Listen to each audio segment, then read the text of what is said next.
Let's not sugarcoat things. Nicktoons Unite was a bad game. The gameplay was boring, the music could almost put you to sleep, and the presentation was just very cheap.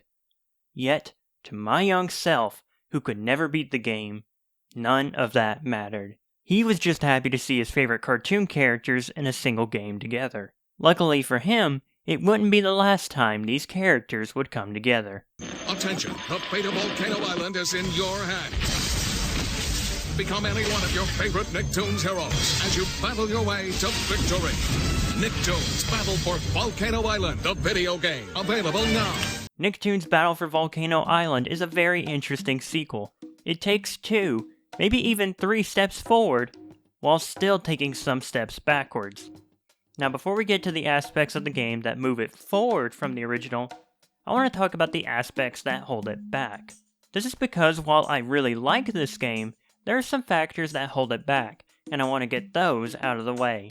The first of those topics being the unique character interactions, and how they are a step back compared to the original game. While there are still some neat interactions between characters, there is less than the original game. This might be down to the lack of character variety this time around. You see, while there might be more playable characters this time, with 6 instead of the original game's 4, with 3 SpongeBob characters, 2 Danny Phantom characters, and then Timmy from Fairly Odd Parents. The character selection you are mostly left with is characters interacting with people they already know.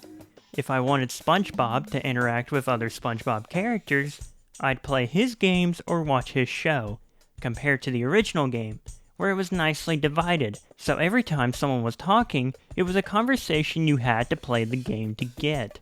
Here, you just don't get that as much. Now the second aspect I want to touch on is that now, every character plays exactly the same. They can all jump and double jump, shoot a ranged attack, and do a melee combo. As far as I can tell, the only other action available is the Sam from Danny Phantom. You can pick up a Fenton thermos, which will allow her to put on the Fenton armor, which she had in the opening cutscene. None of the other characters can use this ability. This takes away one of the best parts about the original, which is that every character was important to the game. There would be certain obstacles that only Jimmy could get past, and the same thing goes for Timmy, Danny, and SpongeBob. Every character was required to finish the game, which made it super special. But again, that's all gone here. There's no unique obstacles that only one character can help with. It makes the characters feel less special, because anything that SpongeBob can do, Danny can also do now, which is not how it should be to me. Those are the 2 main things that bug me about this game, because with the quality being so low in the original game, it was easy to latch onto those things that really stood out. So it's kinda disappointing to see those qualities absent in the sequel. Some other nitpicks include Jimmy once again being shafted by not even being playable this time, which is weird, since in the concept art, it shows the original 4 on the island together, which means at some point, he was probably going to be playable. So it's weird that they cut him out and chose our current playable roster. There's also Timmy, who, while he might be playable, he is easily the worst character in the game, since his attack speed is slower than the other characters, and his ranged attack comes from Wanda, who flies behind him. This makes it hard to judge where his ranged attack will come from. Speaking of those new ranged attacks, they're completely useless. You can only get them from the orange crystals. They do pitiful damage to anything other than the most basic enemies, and they are extremely limited. Again, they are just useless. Lastly, some of the cutscenes are out of sync, with some being more noticeable than others.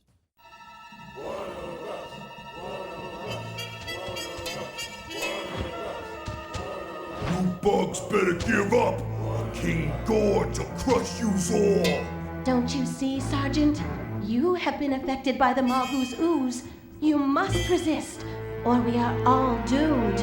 Ah, shut up! Soon you'll be one of us, a loyal servant of the Magu. One of us, one of us, one of us. Here she is, and it looks like she's running out of time. Let's move. One of us, one of... Huh? Oh, okay. Alright, that's all the negatives out of the way. I wanted to get those done, because I feel that they are problems that need to be acknowledged when talking about the game. But now, I could talk about how even with those faults, I love this game. The biggest thing to talk about is how much better the game feels to play this time around. Every action your character can do feels responsive and fun to pull off. Platforming in particular is leagues better than in the original. There you couldn't even double jump, but here you can, and it feels much better for it. The final level is pretty much just one long platforming challenge, and it's one of my favorite levels in the game. Then, there's the combat, which is much faster this time around. Granted, it's way easier, but still. After the snail's pace combat from the original, speeding it up was, in my opinion, the right call. About the only thing that wasn't improved about the combat was the bosses. They're not bad and still enjoyable, but they lose the challenge and the puzzle factor of those original bosses. However, there is a new type of boss that I quite like. We're gonna call these guys the slingshot bosses. In these, you fight these giant-sized bosses, and you fight them using slingshots. In the first one, you have to destroy the shield on the back of this sand monster. Then, you need to shoot him in the face enough for him to stumble in the waterfall. In the second one, you just shoot the boss. A bit more simple, but I still like it. Here's why. The scale of these bosses makes them feel like an event. Compare the simple fighting bosses to these bosses. These guys are huge! It means that even with the easy difficulty, these guys are still fun to fight, because again, they feel like a major event. The last thing to mention on the gameplay side is that now there is a hub world. In between levels, you have a little area that you walk around and do various things, such as replay levels and see the stuff you've unlocked. Oh, that's right, there's unlockables in the game. You find various collectibles throughout the levels, and if you collect enough, you unlock some really cool extras, like alternate character costumes, concept art, and even some bonus time travel levels for each character. Now that's all I got for the gameplay. I want to talk about how the presentation of the game has dramatically improved from the original. Character models are way more appealing, and to go with that, the cutscenes are a lot more enjoyable to watch. Now again, there are some sound issues in certain cutscenes, but that still does not diminish the overall enjoyment of them. What especially helps with the overall enjoyment is the inclusion of Patrick. Patrick! What are you doing here? Jumping, SpongeBob! Jumping! Patrick, we're the chosen ones, and we're on a mission to save the world! Hooray! Patrick, are you coming with us? Oh! Okay. Including Patrick in almost anything really is bound to bring more entertainment. I want to also point out the improved animations that can be seen in the cutscenes, especially when compared to the repeated and stilted animations of the original game. That sounds like It wasn't me!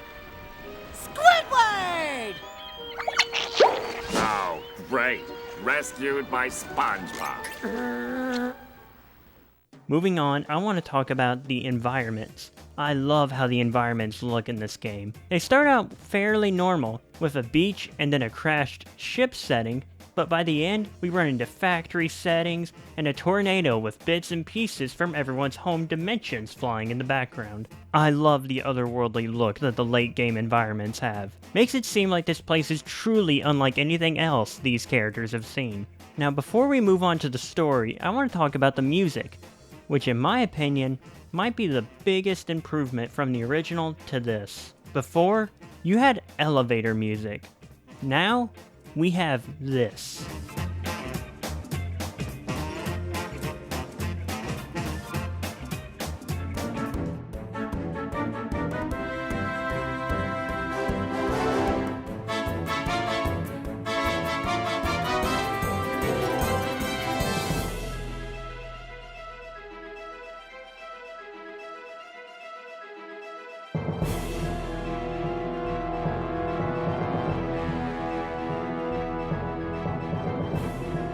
Two things to note about the music.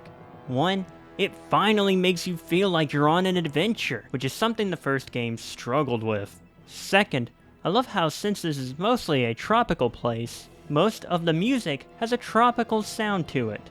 Now, with that out of the way, let's get to the story. The story follows our Nicktoons being summoned to the Volcano Island to defeat the evil Magu. I'm not kidding when I say that's all you really need to know to get the basic understanding of the story. About the only other development of the story comes after you contact Jimmy, and he explains that the Magu is stealing energy from the characters' homeworlds, basically meaning he's going to destroy the characters' homes unless they stop him. Besides that though, that's really it. The reason for this simplicity comes down to the fact that you spend most of the story just looking for the other characters to populate your party. That, along with the fact that the main villain rarely shows up on camera, leads me to say that the main story is in fact a downgrade when compared to the first game. There's just nothing to it. The first one had the novelty of these characters coming together for the first time. This game doesn't have that, and with the plot not really progressing for most of the time, it's just a lot less special because of that. Wait a minute. This is supposed to be the positive part of the video. I like the fact that SpongeBob and Danny are essentially the main characters of the story. This can mainly be inferred from the fact that they are the first two characters you play as. In the Hope World, you play as Danny and SpongeBob, and you play as these two in the final level, and I think you play as them in every single level in the game. It's just the little things that add up that make it seem like the developers wanted to focus on these two, which I am definitely okay with. If you look at the points I've made about the game, a lot of them are comparing this to the original game. But if you put the original aside and just review this game on its own merit, how does it stack up? If I'm being honest, it's okay. At the end of the day, it's still a fairly generic licensed 3D platformer. However, I don't care. I still love this game. I have many fond memories of playing this game with my brother and cousins. At the end of the day, I personally think this is the best game in the Nicktoons Unite quadrilogy. Which is bad news for me, as it can only go downhill from here. Am I exaggerating? Well, find out in my review of Nicktoons Attack of the Toybots. See y'all then.